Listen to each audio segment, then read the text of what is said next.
нас идет охота на болотно-луговую дичь.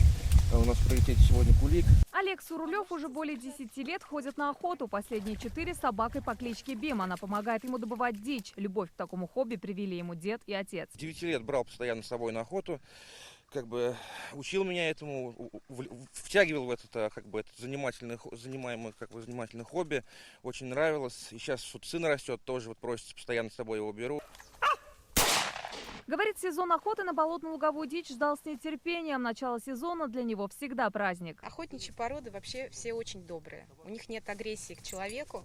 Виталий и Светлана Пименовы ходят на охоту всей семьей, в том числе и собака по кличке Мадонна. Супруг эксперт в этом деле уже 20 лет, жена всего год. Супруге сделал подарок, купил собаку.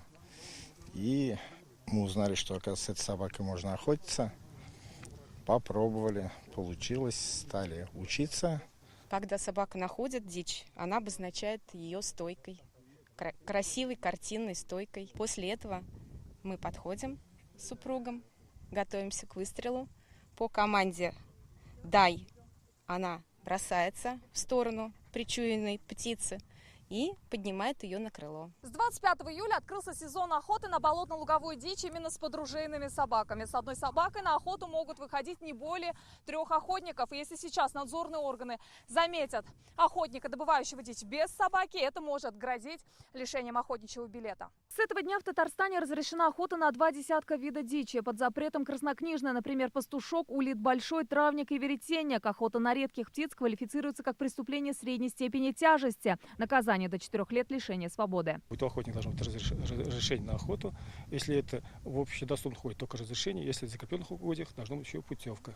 Также документы, как сказал, на собаку. За нарушение правил охоты предусматриваются здесь штрафы от 500 рублей до 4000. В сезон охоты на болотно-луговую дичь важно помнить: нельзя стрелять по низколетящей птице и по той, что сидит на проводах. Также охотник должен перевозить ружье разряженным и в чехле. Сейчас в Татарстане у 60 тысяч человек на руках охотничий билет. Как говорят надзорные органы, грубых нарушений с каждым годом становится все меньше. С начала 2023-го выписали более 360 штрафов.